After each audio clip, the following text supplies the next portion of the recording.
જાણો ચાતુર્માસમાં ગમતી વસ્તુઓનો ત્યાગ કરવાથી શું ફળ મળે છે।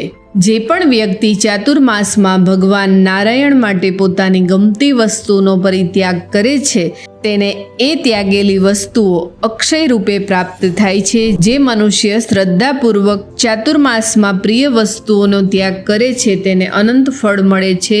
વસ્તુઓ જેવી કે કોઈ પણ ધાતુઓના વાસણનો ત્યાગ કરીને ચાતુર્માસમાં જે વ્યક્તિ ખાખરાની પતરાળીમાં ભોજન જમે છે તે મનુષ્ય બ્રહ્મભાવને પ્રાપ્ત થાય છે।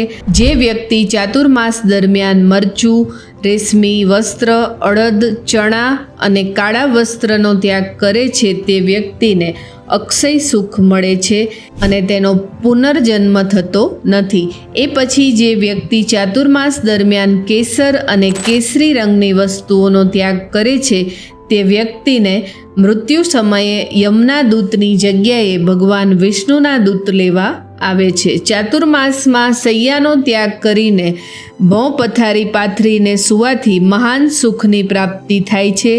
શાસ્ત્રો અનુસાર ચાતુર્માસમાં જો બીજું કંઈ ન થઈ શકે તો પરનિંદાનો ત્યાગ તો જરૂર કરવો જોઈએ। પરનિંદા એ મહાપાપ છે। પરનિંદાથી ભય ઉત્પન્ન થાય છે। પરનિંદા એ મહા દુઃખ આપનાર છે। પરનિંદા કરનાર અને સાંભળનાર બંને મહાપાપી માનવામાં આવ્યા છે અને ચાતુર્માસ દરમિયાન જે પણ પરનિંદા કરે છે તે વ્યક્તિના બધા જ પુણ્ય ફળ બળીને ભસ્મ થઈ જાય છે। ચાતુર્માસમાં વાળ અને નખ ન કાપનારને રોજ ગંગા સ્નાન કર્યાનું ફળ મળે છે। તો આ રીતે ચાતુર્માસ દરમિયાન જે વ્યક્તિ આ બધા નિયમોનું પાલન કરીને સતત ભગવાન વિષ્ણુનું સ્મરણ કરે છે તે વ્યક્તિની દરેક મનોકામના પૂર્ણ થાય છે અને બંધન મુક્ત થઈને અંતે તે વ્યક્તિ મોક્ષને પામે છે।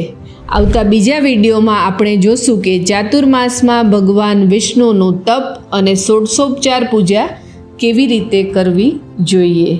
જય શ્રી કૃષ્ણ।